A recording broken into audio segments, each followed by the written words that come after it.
future agriculturists. Of course, we value soil life.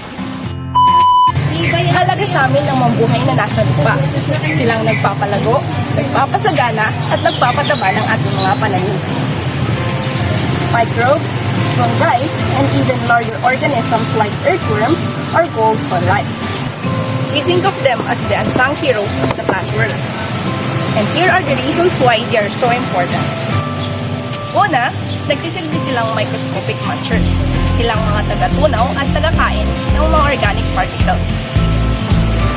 Sila ang mga bacteria at fungi na nagde-decompose ng mga plant matters at iba pang organic materials sa ilalim ng lupa. Ang prosesong ito ay tinatawag na decomposition. Ito ang tumutulong upang ma-release ang mga essential nutrients gaya ng nitrogen, phosphorus at potassium na siya namang gagamitin ng ating mga tanim upang lumago at dumami.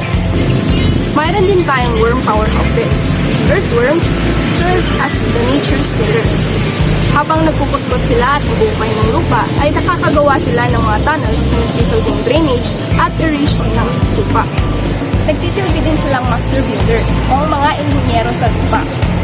Fungi and microbes helps to create crumbly and well-aerated soil structure. Bumubuo sila ng mga soil particles upang maiwasan ang soil erosion at mapabuti ang air and water circulation. Perfect for the plant roots, di ba? Mahalaga sila upang magkaroon tayo ng balance at thriving ecosystem. Ang mga beneficial bacteria ay bumubuo ng mga partnership sa halaman upang maka-absorb ng nutrients more efficiently.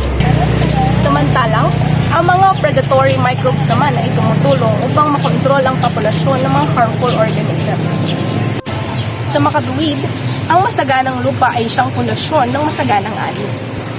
So, by nurturing this hidden world, we can create fertile ground that supports vibrant plant growth, promotes food security, and keeps our ecosystem flourishing.